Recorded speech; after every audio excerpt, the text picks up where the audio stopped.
नमस्कार, मी सौरभ कोरटकर. झी 24 तास web exclusive मध्ये आपल्या सगळ्यांचं स्वागत. आज शिवसेना पक्ष आणि चिन्ह नेमकं कोणाचं याबद्दल सुप्रीम कोर्टात सुनावणी पार पडलेली आहे. जोरदार युक्तिवाद कपिल सिब्बल यांनी केलाय. त्याच्यामुळे आज सुप्रीम कोर्टात नेमकं काय घडलं आणि सुनावणीची पुढची दिशा नेमकी काय असेल आणि जे मुद्दे युक्तिवादादरम्यान उपस्थित केलेले होते त्यांचे नेमके काय अर्थ निघतात आणि त्याचबरोबर हा निकाल कधीपर्यंत लागू शकतो. आज युक्तिवादादरम्यान न्यायाधीशांची नेमकी काय भूमिका होती, त्यांचा कसा प्रतिसाद होता, या सगळ्या विषयांवर आपण बोलणार आहोत. आपल्यासोबत ठाकरेंच्या बाजूनं जी टीम सुप्रीम कोर्टात युक्तिवाद करते त्या टीमचा भाग असलेले ऍडव्होकेट असीम सरोदे आहेत. असीम सरोदेशी स्वागत आपलं. पहिला प्रश्न हाच आहे की युक्तिवादादरम्यान तुम्ही सुप्रीम कोर्टात होता. आज युक्तिवाद जेव्हा सुरू होता तेव्हा कोर्टरूम मध्ये नेमकं काय घडलं? आज काही खूप विशेष सुनावणी होऊ शकली नाही कारण की जे मागच्या तारखेला झालं त्याची रिकॅप झाल्यानंतर थोडा वेळ युक्तिवाद झाला. परंतु महत्वाचा मुद्दा हा सांगण्यात आला की एकनाथ शिंदे यांना निवडणूक आयोगाने जी मान्यता दिलेली आहे ती कशाच्या आधारे दिली आणि शिवसेना पक्ष जो आहे तो देण्याची भूमिका जी निवडणूक आयोगाने घेतली त्यासाठी त्यांनी परिच्छेद 15चा आधार घेतला. परिच्छेद 15 मध्ये निर्णय देताना त्यांनी असं म्हटलेलं आहे की त्या अँटी डिफेक्शन लॉच्या परिच्छेद 15 नुसार आम्ही निर्णय देतोय असा उल्लेख केलेला आहे. त्याच्यात त्यांनी म्हटलंय की एकनाथ शिंदेतर्फे असा युक्तिवाद निवडणूक आयोगातर्फे केला होता की हा पक्ष हुकुमशाही पूर्ण आहे, याची घटना हुकुमशाहीवर आधारित आहे किंवा पक्षाचं कामकाजच हुकुमशाही पूर्ण आहे. मग आता एखादा पक्ष हुकुमशाही पद्धतीने काम करतो का याबद्दलचा निर्णय घेण्याचे अधिकार मुळात निवडणूक आयोगाला नाही आणि त्या आधारे तो हुकुमशाही पूर्ण त्याची घटना आहे किंवा वागणूक आहे त्या पक्षाची. त्यामुळे हा पक्षाच्या पक्ष आम्ही एकनाथ शिंदे आणि त्यांच्या सोबतच्या आमदारांना देतो. हा निर्णय घेण्याचे हक्क मुळात परिच्छेद 15 नुसार वापरले असतील तर ते चुकीचे आहे. हा युक्तिवादाचा महत्वाचा भाग आजच्या सुनावणीमध्ये राहिलेला. ठीक आहे. मागे एकदा जेव्हा संजय राऊत सुनावणीला हजर होते तेव्हा संजय राऊतांनी न्यायाधीशांचे काही हावभाव सांगितले होते की नेमकं कोर्टरूम मध्ये काय घडलं. असे काही हावभाव किंवा असं काही वेगळेपण आज तुमच्या नजरेनं टिपलाय का कोर्टरूम मधलं? काय म्हणजे प्रतिसाद कशा पद्धतीचा होता? सातत्याने आपण हे पाहतो की जे काही हावभाव न्यायाधीशांचे असतात, बॉडी लँग्वेज असते, समजून घेण्याची प्रक्रिया कोण कसं वापरतंय हे त्यांनी विचारलेल्या प्रश्नांवरून किंवा काही शंकांच्या आधारे कळते. त्याच्यावरून साधारणतः आपल्याला त्या न्यायाधीशांचा कल काय आहे किंवा त्यांची समजून घेण्याची तयारी काय आहे असं दिसते. तर ह्याच्यामध्ये मला आधी पण वाटलं होतं हे जेव्हा राहुल नार्वेकर विधानसभेमध्ये ते हिअरिंग घ्यायचे तेव्हा सुद्धा की राहुल नार्वेकर हे आमच्या बाजूच्या वकिलांशी कोणाशी खूप जास्त काही डोळे एकत्र म्हणजे काय म्हणू आपण त्याला डोळ्याला डोळे मिळवत मिळवून नव्हते. असे मिळवत नव्हते, लगेच दुसरीकडे मान करायचे किंवा दुसरीकडे नजर फिरवायचे. तर ही जी गिरगिरणारी नजर असते ती बरेचदा असत्य लपवण्यासाठीची असते. आता याच्यामध्ये सुप्रीम कोर्टातल्या या सुनावणीमध्ये सातत्याने हे दिसलं की जस्टिस जॉयमाला बागची जे आहेत ते खूपच व्हॅलिड प्रश्न विचारताना आपल्याला दिसतात. एक समजून घेण्याची भूमिका त्यांनी घेतली आहे की मला हा विषय समजून घ्यायचा आहे. पण हे समजून घेण्याची भूमिका दिसत असताना एक लक्षात येते की त्यांना विषय जास्त समजलेला आहे कारण की आपण एकूणच पाहतो भारतातल्या सगळ्या राज्यांच्या संदर्भात महाराष्ट्र आणि वेस्ट बेंगॉलचे लोक राजकीय दृष्ट्या जास्त सजग आणि समज जास्त असलेले आहेत. त्याच्यामध्ये ज्या घटना एकनाथ शिंदेंनी देवेंद्र फडणवीस आणि अमित शहाच्या मदतीने पक्ष फोडल्यावर महाराष्ट्रात घडला त्याच्यामध्ये राष्ट्रवादी काँग्रेस शरद पवारांचा फुटला, त्यानंतर भारताच्या पातळीवर आप पक्ष फुटला, नंतर तृणमूल काँग्रेस सुद्धा फुटला. आता हे तृणमूल काँग्रेसचं फुटणं हे ताजी घटना आहे आणि जॉयमाला बागची हे बंगालचे आहेत त्यामुळे त्यांना ते नेमकं कळलेलं आहे की याचे रिपरकेशन्स काय होत असतात. एक एक दुर्घटना संविधानासोबत आपण घडवून आणतो काही लोक षडयंत्र करून आणि त्याचा परिणाम इतर पक्षांमध्ये कसा पर्कोलेट होतो आणि एकूणच राजकारण कसं दूषित होते हा विषय त्यांना कळलेला आहे असं दिसतो. दुसरीकडे जस्टिस मोहना मॅडम आहेत. जस्टिस मोहना मॅडम या खूप प्रश्न विचारताना दिसत नसल्या तरी हे दिसते की त्यांना हा विषय पूर्णच पटला आहे, त्या कन्व्हिन्सच झाल्या असं वाटावं असे त्यांची एकूणच काय व्यक्त होण्याची बॉडी लँग्वेज दिसते. आता सुप्रीम कोर्टाच्या कॉरिडॉरमध्ये सगळेजण एकमेकांशी बोलताना सांगतात की जस्टिस मोहना मॅडम यांना हा विषय पूर्ण कळलेला आहे. त्यांना कळलं आहे की जस्टिस उद्धव बाळासाहेब ठाकरे यांच्या मूळ शिवसेनेवर अन्याय झालेला आहे. मग आता राहिला प्रश्न तिसरे आपले सरन्यायाधीश. आता सरन्यायाधीशांबद्दल तर त्यांनी कॉक्रोच या शब्दाला जन्म देऊन एक नवीन क्रांतिकारी पिढी खरोखर म्हणजे उभी केलेली आहे. त्यामुळे त्यांचा जो बघण्याचा दृष्टिकोन आहे तो बरेचदा असा नजर दुर्बिणणारा आहे.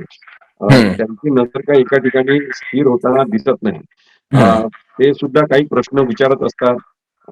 परंतु खूप कामाचा ताण न्यायाधीशांवर असतो. तो ताण त्यांच्यावर खूप आहे असं आता सध्या जाणवते. आणि त्यांच्या बॉडी लँग्वेज मधून हे दिसते की ते जे प्रश्न विचारत आहेत ते बरेचदा आपण म्हणतो ना डेव्हिल्स ऍडव्होकेट असतात. ते प्रश्न विचारून काही आणखी जास्त क्लॅरिटी त्यांना पाहिजे असते. तशी क्लॅरिटी सरन्यायाधीश आपले सूर्यकांत यांना पाहिजे असं दिसते. त्यामुळे ते खूप कन्व्हिन्स आहेत किंवा कन्व्हिन्स असूनही दाखवत नसतील किंवा मुळीच कन्व्हिन्स नसतील, पण ते शब्द देत नसतील. तर अशी त्यांची एक भूमिका आता सध्या दिसते. ठीक आहे. तुम्ही कामाचा ताण त्यांच्यावर असावा असा अंदाज आता सांगितला. ताणच तुम्हाला म्हणायचा आहे ना, कुठला दबाव वगैरे शब्द नाही वापरायचा आहे ना? नाही, दबाव शब्द आता आपण वापरू शकत नाही तसं त्यांचं नाव घेऊन वगैरे. परंतु ज्या काही घडामोडी आजूबाजूला घडताना दिसतात, की मी मागच्या वेळेस काही तारखा पण सांगितल्या होत्या, की या विशिष्ट तारखांनाच एकनाथ शिंदे का जातात दिल्लीला? हा प्रश्न आपल्याला पडतो साधारणतः कोणत्याही माणसाला. म्हणजे जसं फेब्रुवारी 2023 निवडणूक चिन्ह सुनावणी होती आणि सलग सुनावणी अंतिम टप्प्यात आलेली होती तेव्हा फेब्रुवारी 2023 मध्ये. तेव्हा त्याच महिन्यामध्ये पहिल्या 2 आठवड्यात एकनाथ शिंदे यांनी दिल्लीला घाईघाईने भेट दिली आणि त्यांनी अमित शहांना ती भेट दिली आणि त्यांनी सांगितले कायदेशीर धोके टाळण्यासाठी काही वकिलांशी सुद्धा किंवा काही जणांशी त्यांची चर्चा झाली कायदा क्षेत्रातली आणि अमित शहांशी सुद्धा. आता हा एक भाग झाला. दुसरं की सर्वोच्च न्यायालयात एक सुनावणी 20 जुलै रोजी भारताच्या सरन्यायाधीशांच्या त्या खंडपीठाद्वारे घेण्यात आली होती. अपात्रतेच्या याचिकांवर ही पहिली मोठी सुनावणी होती. ती मी तुम्हाला तारीख सांगितली 22 जुलै. त्याच दरम्यान एकनाथ शिंदे परत तातडीने दिल्लीला गेले आणि महाराष्ट्रातील रखडलेल्या मंत्रिमंडळ विस्ताराचा प्रश्न, विकासाचे मुद्दे अशा याच्यावर आम्ही नरेंद्र मोदी आणि अमित शहा यांच्याशी चर्चा केली असं त्यांनी माध्यमांना सांगितलं. आणि ते 2 इन्सिडेन्सेस मी तुम्हाला सांगतो, की एक आहे तो म्हणजे 7 जानेवारी ते 9 जानेवारी या कालावधीमध्ये 7 जानेवारी ते 9 जानेवारी 2024 ज्यावेळेस एक निर्णय प्रलंबित होता तेव्हाचे विधानसभा अध्यक्ष राहुल नार्वेकर यांच्यासमोर आणि ते अशी भूमिका घेतली होती त्यांनी की मला लवकर सुनावणी तुम्ही घ्या, लवकर तारीख द्या, या प्रकरणाचा लगेच निकाल द्या हे तुम्ही मला सांगू शकत नाही. इनफॅक्ट त्यांचं म्हणणं होतं की कोणीच मला सांगू शकत नाही. कारण मी घटनादत्त एका पदावर बसलेलो आहे. त्यामुळे मला कोणीच म्हणजे त्यांचं म्हणणं हेच होतं की कोणतंही न्यायालय सुद्धा मला काही सांगू शकत नाही.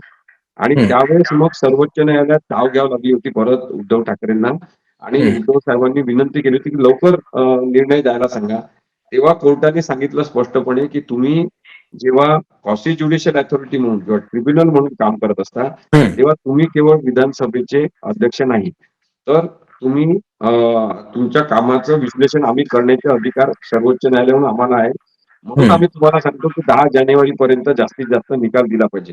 आता हे सांगितल्या 7 ते 9 जानेवारीच्या दरम्यान म्हणजे एक्झॅक्ट 10 जानेवारीला निकाल जाहीर होण्याच्या काही दिवस आधीच एकनाथ शिंदेनी पुन्हा दिल्लीचा महत्वपूर्ण दौरा केलेला आहे आणि त्यांनी सांगितलं की कायदेशीर बाजू मजबूत करण्यासाठी चर्चा करण्यासाठी मी आलो आणि तेव्हा ते अमित शहाना परत भेटलेले आहे. आणि शेवटची तारीख म्हणजे आत्ताची जेव्हा 6 आणि 7 ऑगस्ट जेव्हा सर्वोच्च न्यायालयामध्ये बंडखोर खासदारांच्या फुटीनंतर शिवसेना नाव आणि निवडणूक चिन्हाबाबत सुद्धा एक चर्चा मोठ्या प्रमाणात आणि ती रेग्युलर सुनावणी सुरू झालेली आहे. अशा वेळेस 7 ऑगस्टला परत एकनाथ शिंदेनी दिल्लीची तातडीने भेट घेतली. एवढंच नाही तर यावेळेस तिथे ते थांबले. दिल्लीमध्ये त्यांनी काहीतरी 2-3 दिवस मुक्काम केला आणि ते अमित शहाना भेटले. 50 मिनिटांची मीटिंग झाली म्हणतात. नरेंद्र मोदींना भेटले आणि यावेळेस ते विशेषतः ओम बिर्लांना भेटले. हं. आणि याच्यामध्ये नरेंद्र मोदींनी सांगितलं, की अ, मी तुमच्या पाठीशी आहे, काही घाबरायचं कारण नाही. आपले जे सगळे खासदार आहेत त्यांना कोणी काही करू शकणार नाही. तुमच्या पार्टीचं नाव आणि पक्षचिन्ह याला कोणी धक्का लावणार नाही. आता हा निर्णय त्यांनी अमित शहा आणि सॉरी नरेंद्र मोदींनी यांना दिलेला आहे. आता तुम्ही हे लक्षात घ्या, की हे सगळं काही सगळ्या प्रत्येक वेळेस योगायोग आहे का? की अशा तारखांना याच्या मागे पुढे ते जातात तिथे तातडीने. तर हा योगायोग नाहीये आणि त्यामुळे माझं म्हणणं असं आहे, की अ, एक आपण त्याला म्हणतो, की ज्युडिशियल प्रोसिडिंग सुरू असताना, मॅटर सब ज्युडाइस असताना अ, न्यायिक अधिकार वापरण्याची क्षमता असलेल्यांवर दडपण, दबाव आणण्यासाठी तुम्ही तिथे जाता का? असा प्रश्न कोणी पण विचारू शकेल या तुमच्या तारखांच्या सुसंगतीनुसार. आणि त्यामुळे मला वाटतं, की एकीकडे आपण पाहतो इलेक्शन कमिशन ऑफ इंडियाची भूमिका अत्यंत वादग्रस्त, शंकास्पद आणि भाजप प्रणित राहिलेली आहे. दुसरीकडे या सगळ्या भेटीगाठी आणि नरेंद्र मोदींचं जे बोलणं आहे, अमित शहाचं जे सांगणं आहे, की तुम्ही तुमचं काम करा, मी माझं इथलं काम अगदी परफेक्ट करतो. आणि मग ते म्हणतात, की आम्ही कार्यक्रम व्यवस्थित करतो इथं, असं वगैरे. तर या सगळ्या गोष्टींमध्ये आपण जे संविधानिक दृष्टिकोनातून एक व्यवस्था केलेली आहे, ज्याला आपण सेपरेशन ऑफ पॉवर्स म्हणतो, की प्रत्येक लोकशाही यंत्रणेचे आपण शक्ती ताकदीचं विभाजन केलेलं आहे. मग त्या शक्तीच्या विभाजनालाच तुम्ही शह देता. हे अत्यंत चुकीचं आहे. दुसरं, याच्यातून आपण लोकांमध्ये जो संभ्रम निर्माण करतो, की ज्युडिशियल इंडिपेंडन्स काही राहिला नाहीये. नरेंद्र मोदींनी सांगितलेलं आहे एकनाथ शिंदेना, की "भिवू नकोस, मी तुझ्या पाठीशी आहे." हं. त्यामुळे पण आता ते याच केसच्या बाबतीत आहे का? याच केसच्या बाबतीत आहे. ते जेव्हा ते 6 खासदारांबद्दल भेटायला गेले, त्यांना घेऊन भेटायला गेले होते, तेव्हा त्यांनी हे सांगितलेलं आहे. आणि हे प्रसिद्ध झालंय. मी माझ्या मनाचं काही सांगत नाहीये. त्यामुळे मला असं वाटतं, की याच्यामध्ये न्यायिक स्वातंत्र्य आपण एकूणच हे बाधित करतो. याची जाणीव नसलेले पंतप्रधान आपल्याला दिसतात. याची कोणतीही संवेदनशीलता नसलेले अमित शहा आपल्याला दिसतात. आणि त्याच वेळेस एकनाथ शिंदे जे संधी-साधू राजकीय राजकारणाचा एक सिम्बॉल ठरलेले आहेत सध्या, ते आपल्याला दिसतात. याच्यामध्ये लोकांना वाईट वाटते म्हणजे मी कोणाचाही वकील म्हणून कोणाची बाजू घेण्यासाठी म्हणून हे बोलत नाहीये. मला हे लक्षात येतं, की हे जे काही सुरू आहे चुकीचं आहे. न्यायालयाला त्यांचं काम करू द्या आणि संविधानिक दृष्टिकोनातून निकाल येणार असेल तो आला पाहिजे. एवढीच अपेक्षा आता लोकांची आहे. ठीक आहे, पण तुम्हाला अशा काही या सगळ्या सुनावणी दरम्यानच्या गोष्टी काय जाणवल्या का, की न्याय व्यवस्थेवर किंवा ज्या सुनावण्या होत आहेत त्याच्यावर किंवा ज्या तारखा दिल्या जात आहेत त्या कुठल्या दबावातून किंवा कोणाच्या सांगण्यावरून काही बदल त्यात होत आहेत, असं काही जाणवलं तुम्हाला इतक्या आता दिवसात? आता तो तारखा देण्याचा जो भ्रष्टाचार आहे तो आता जवळपास या कॉक्रोच जनता पार्टीच्या आंदोलनामुळे संपुष्टात येत आहे असं दिसत आहे. काही या महत्वाच्या प्रकरणांमध्ये निदान सुनावणी तरी घेतली जायला लागलेली आहे. आता कोणाचे नाव घेण्याची गरज नाही. मी कोणाचे एखाद्या न्यायाधीशाचं व्यक्तिगत नाव घेऊन त्यांच्यावर टीका सुद्धा करत नाही. पण सर्वोच्च न्यायालयाच्या आवारात काही दलाल फिरत असतात. आणि ही वस्तुस्थिती आहे, की ते सांगतात डायरेक्ट, की तुम्हाला काही या न्यायाधीशांकडे काम असेल तर आम्हाला सांगा. आम्ही त्यांना जाऊन सांगतो आणि तुम्हाला कळवतो आणि तुमचं काम आम्ही करून देतो. असं म्हणतात. तेव्हा माझं काय म्हणणं आहे, की हे सगळ्या वकिलांना माहित आहे. मी एकटा नाही आहे, की मला फार असं दिव्य ज्ञान झालेलं आहे. सगळ्या वकिलांना माहित आहे, की काही न्यायाधीशांचे टाउट्स असे फिरत असतात आणि ही आजची गोष्ट नाहीये, ही आधीपासून घडते आहे. पण आता राजरोसपणे भ्रष्टाचारात पोचला जात असेल, तर ते चांगलं नाही.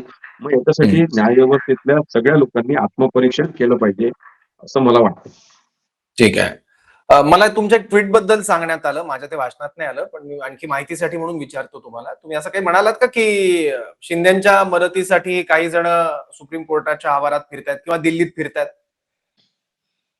नाही, त्यांच्या मदतीसाठी फिरतायत असं मी म्हटलेलं नाहीये. मी तुम्हाला ते ट्विट वाचून पण दाखवतो ओपन हो, हो. करून. प्लीज, हं. प्लीज. पण माझं एवढंच मत आहे, की आपण आता खूप सजगपणे या सगळ्या गोष्टींकडे बघितलं पाहिजे.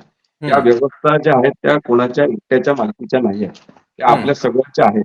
आणि त्यामुळे तिथे काम करणारे लोकं जर पगार घेत असतील, तर त्यांनी त्या पगाराला आणि संविधानाला जागलं पाहिजे. एवढंच माझं मत आहे. ते प्रत्येक व्यवस्था म्हणजे पोलीस असेल, सरकारी डॉक्टर असतील, तसंच न्यायाधीश आहेत, आम्ही वकील आहेत सगळेजणांनी. त्यामुळे मी ते लिहिलं आहे, की आपण त्याच्याबद्दलचा नक्की विचार केला पाहिजे असं माझं मत आहे. मी तुम्हाला ते वाचून दाखवतो मी जे लिहिलंय हो, ते. Yes yes. मी असं लिहिलंय की माझा न्यायव्यवस्थेवर पूर्ण विश्वासच नाही तर नितांत प्रेम आहे. कारण संविधान आणि लोकशाही जिवंत होताना अनेकदा मी न्यायालयांमध्येच बघतो. लोकशाहीच्या सगळ्याच यंत्रणा मला आदरणीय वाटतात व जेव्हा त्या निष्पक्ष वागतात, तेव्हा त्या स्वायत्त यंत्रणा आकर्षक दिसतात. पण प्रत्येक व्यवस्थेत काही भ्रष्ट लोक आहेत हे मान्यच करावे लागेल. सत्ता संघर्ष प्रकरण निर्णायक वळणावर असताना त्याच वेळी असत्य सतत दिल्लीत वावरते आहे. असत्याची माणसे दिल्लीत विशिष्ट लोकांना भेटण्याचे दबाव निर्माण करण्याचे घाट घालत आहेत का असे दिसते. आणि इतर अनेक गोष्टी ऐकतो तेव्हा वाईट वाटते असं मी लिहिलं आहे. त्यामुळे मला असं वाटते की या गोष्टी घडायला नको आणि त्या लोक जेव्हा आपल्याला सांगतात ते काही स्वतःच्या मनाने कोणी सांगत नसतात. त्यांना दिसतात या घटना घडताना. नाही, पण तुम्ही जेव्हा असत्य हा शब्द वापरला आणि असत्याचा ज्या पद्धतीने वाक्यांमध्ये उल्लेख केला, ते लिहिताना किंवा ते म्हणताना तुम्हाला एकनाथ शिंदेच किंवा त्यांची माणसं असा अभिप्रेत आहे का काही? नाही, मी आता कसं आहे बघा, अशा अशा वेळेस मी काही तुम्हाला कोणाचं नाव सांगू शकत नाही किंवा नाव घेऊ शकत नाही. पण ज्यांना राजकारण महाराष्ट्रातल्या घडामोडी त्याचा सगळा घटनाक्रम माहिती आहे, ते बरोबर समजून घेतात. म्हणजे तुम्हाला आता मी फक्त एक मिनिटाचा विनोद सांगतो, की एकदा काय होते, की एक मोठा नेता भाषण करत असतो आणि तो कोणत्याही पक्षाचा नसतो. लोकशाहीसाठी काम करणारा असतो. तर तो भाषण करताना म्हणतो, किंवा इथले हे नेते हे चोर आहेत. हं. आणि त्याचं भाषण वगैरे संपल्यावर पोलीस त्याला उचलून नेतात आणि ते त्याला पोलीस चौकीमध्ये नेतात. त्याच्यावर ते गुन्हा नोंदवणार असतात. तर तो म्हणतो, की मी हे नेते चोर आहेत असं म्हटलं. इथले नेते चोर आहेत. तर ते मी कोणाचं नाव घेतलेलं नाहीये. तर ते पोलीस त्याला म्हणतात, की तुम्ही आम्हाला काय मूर्ख समजताय का? तुम्ही नाव घेतलं नसेल तरी तुम्ही कोणाला म्हणताय ते आम्हाला कळलेलं.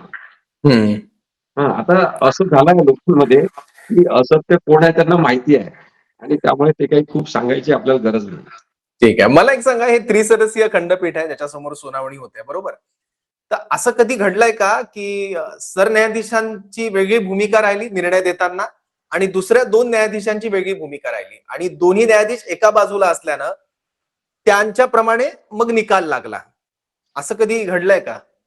खरं तर हे जे होतं ना, की डिफरन्सेस ऑफ ओपिनियन आपण त्याला म्हणतो, हो, की हो. मतभिन्नता. हं. मतभिन्नता ही लोकशाहीमधली खूप मोठी ताकद आहे आणि त्यामुळे 3 न्यायाधीश असतील, 5 न्यायाधीश असतील, हं. त्यांच्यामध्ये मतभिन्नता असेल आणि ते सांगत असतील, किंवा या 4 जणांचं मत जरी एकच असेल, तरी माझं मत वेगळं आहे. हं. हं. हे सांगणं खूपच ताकदवान व्यवस्थेचं लक्षण आहे. हं. आणि असं खूपदा झालेलं आहे याच्या आधी सुद्धा. म्हणजे हं. अगदी सरन्यायाधीश असलेल्या व्यक्तींविरोधात सुद्धा अ, अ, बहुमताने न्यायाधीश हं. वेगळ्या बाजूला राहिलेले आहेत. आता हं. बरेचदा काय झालंय, की तशी परिस्थिती क्षीण होताना आपल्याला बघायला मिळालेलं आहे. त्यामुळे या प्रकरणात सुद्धा जर निकाल बहुमताने, म्हणजे की बहुमताने म्हणण्यापेक्षा एकमताने आला नाही, तर बहुमताचा निर्णय 2 विरुद्ध 1 असा समजा यायचा असेल, तर हं. तिथे खूपच काय म्हणतो त्याला आपण, मोठी आत्मिक ताकद आणि हं. नैतिकता असलेले सगळेजण न्यायाधीश पाहिजे. हं. आणि त्यांनी कोणाचाही कोणत्या पदावर यायचा विचार न करता ते आता सगळेजण न्यायाधीश म्हणून समान असतात. हं. व्यवस्थापकीय प्रमुख सरन्यायाधीश असतातच. तर हं. त्यांना जो निर्णय द्यायचा आहे तो त्यांनी काय म्हणतो आपण, कायदेशुद्ध पद्धतीने द्यावा, हं. असं आपण म्हणू शकतो. त्याच्यामध्ये मतभेद झाला तरी तो व्यक्त हं. झाला पाहिजे, ही चांगलीच गोष्ट आहे. ठीक आहे. आणखी एक कपिल सिब्बलांनी मुद्दा उपस्थित केला होता, की निवडणूक आयोगाला कुठलाही पक्ष कोणाला देण्याचा अधिकार नाहीये. पक्षाची मान्यता रद्द करण्याचे अधिकार आहेत. तर निवडणूक आयोगाला पक्ष कोणाला द्यायचं किंवा पक्ष चिन्ह कोणाला द्यायचं हे अधिकार खरंच नाहीयेत का? आणि अशा पद्धतीचा निर्वाळा किंवा निकाल निवडणूक आयोगानं याच्या आधी कधी दिलेला आहे का, की ही पहिलीच वेळ आहे? पण याच्या आधी जेव्हा निवडणूक पक्षचिन्हा संदर्भातले वादविवाद झाले, हं. तेव्हा आपण पाहिलेलं आहे, की पक्षचिन्ह हे गोठवण्यात आलेलं आहे. हं. हं. कारण की तुमच्या दोघांचा वाद आहे, मग हे पक्षचिन्ह दोघांनी वापरायचं नाही असाच निर्णय झाला होता. हं. या प्रकरणामध्ये सुद्धा आपण पाहू शकतो, की एकनाथ शिंदेंना त्यांनी सांगितलं, की तुमचं पक्षाचं नाव तुम्ही ठरवा. तर हं. त्यांनी ठरवलं बाळासाहेबांची शिवसेना असं काहीतरी त्यांनी ठरवलं. हं. आणि उद्धव साहेबांनी सजेस्ट केलं, की शिवसेना उद्धव बाळासाहेब ठाकरे कंसात हं. असं माझं नाव राहील. हो. आणि मग त्यांना 3 सिम्बॉल निवडायला सांगितले. तेव्हा हं. एकनाथ शिंदेंनी 2 तलवार आणि ढाल हे चिन्ह निवडलं, जे पक्ष बरोबर. त्यांना हो. निवडणूक आयोगाने दिलं. आणि उद्धव साहेबांना मशाल दिली. आता याच्यामध्ये बदल करण्याचं काही प्रयोजनच नव्हतं. कारण की वाद सुरू आहे धनुष्यबाणाबद्दल म्हटल्यावर तो निर्णय त्यांनी तसा द्यायला पाहिजेत. आपण त्यांनी हुशारी काय केली की शिवसेना पक्षच एकनाथ शिंदेना देऊन टाकला. त्याच्यामुळे एकदा पक्ष दिल्यावर मग चिन्ह सुद्धा त्यांचंच आहे असं म्हणून देऊन टाकलं आणि हा अत्यंत अभूतपूर्व वेगळ्या प्रकारचा निर्णय आहे, ज्याची शहदिशा आता सर्वोच्च न्यायालयात होते आहे. त्यामुळे तुम्ही म्हणता तसं की हे पक्षचिन्हाचा वाद जो आहे तो पक्षचिन्ह स्थगित करूनच सोडवायला पाहिजे होता. ठीक आहे.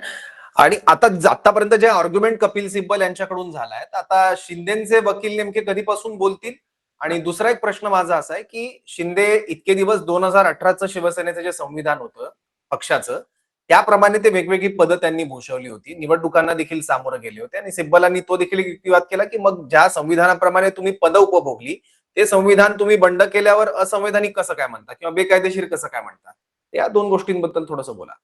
पण निवडणूक आयोग आहे ना सातत्याने हे म्हणताय की 2018ची घटना आमच्याकडे नाही आहे शिवसेनेची, जी बदललेली होती. ज्याच्यामध्ये उद्धव ठाकरेंचा रोल हा larger स्वरूपामध्ये करण्यात आला होता. तर ती घटना नाही असं त्यांनी म्हटलं. आता हा सुद्धा खोटारडेपणा ठरतो कारण की निवडणूक आयोगाने पक्षाचं नाव आणि चिन्ह याबाबत जो निर्णय दिलेला आहे, त्याच्याच परिच्छेद 132 आणि 133 मध्ये त्यांनी असा उल्लेख केलाय की आम्ही शिवसेना पक्षाची 2018ची घटना बघून त्याचं विश्लेषण करून निर्णय घेतो आहे, असं स्वरूपाचं वाक्य आहे. दुसरं एक वाक्य आहे की 133 परिषदामध्ये ते बहुतेक आहे. तर त्याच्यात त्यांनी असं म्हटलंय की एकनाथ शिंदेंनी या 2018च्या घटनेमध्ये अमेंडमेंट करावी, असा निर्देश दिलेला आहे त्यांनी.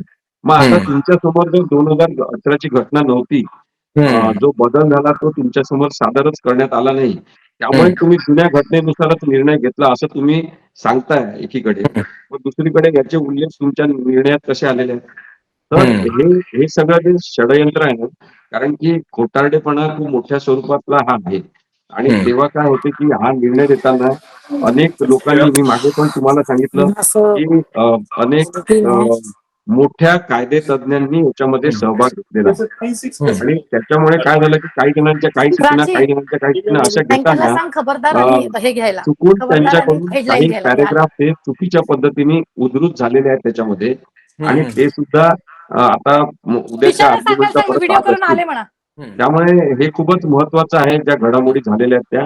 आणि मला वाटते बदमाशी उघड करण्याची महत्वाची प्रक्रिया कपिल सिब्बल सर आता करतील. ठीक आहे. एक शेवटचा प्रश्न आता, त्यानंतर आपण समोप करू.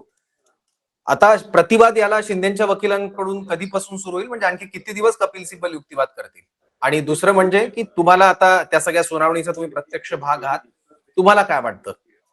बघा आता आज त्यांनी खरं तर सलग वेळ दिला तर एक 40 मिनिटांमध्ये कपिल सिब्बल सर त्यांचा युक्तिवाद संपवू शकतात. पण वेळच तेवढा अपूर्ण असतो की आपल्याला ती सुनावणी पूर्ण होताना दिसत नाहीये. त्यामुळे मला वाटतं की एक दिवसभराची सुनावणी जर फक्त याच विषयाची ठेवली तर एका दिवसामध्ये कपिल सिब्बल सरांचा आणि त्यांचा सुद्धा युक्तिवाद हा पूर्ण होऊ शकतो. कारण त्यांनी आधीच सांगितलं की आम्हाला 4-4 तास 3 तास वगैरे लागतील. त्या अर्थाने पाहिलं तर निवडणूक आयोग आणि एकनाथ शिंदे यांना बाजू मांडायला आपण अजून 8 तास एकूण लागतील असं समजलं तर काही तारखा होतील. आणि त्यानंतर परत रिबटल आपण म्हणतो की परत काही गोष्टी राहिल्या असतील तर कपिल सिब्बल सरांना ते सांगतील की आता यांनी मांडणी केल्यावर तुम्हाला अजून काही बोलायचं आहे का, त्याच्यावर काही म्हणलं ते मांडतील आणि मग ही सुनावणी संपेल आणि निर्णयासाठी राखीव असा विषय ठेवला. ठीक आहे. धन्यवाद आजच्या सगळ्या युक्तिवादाबद्दल.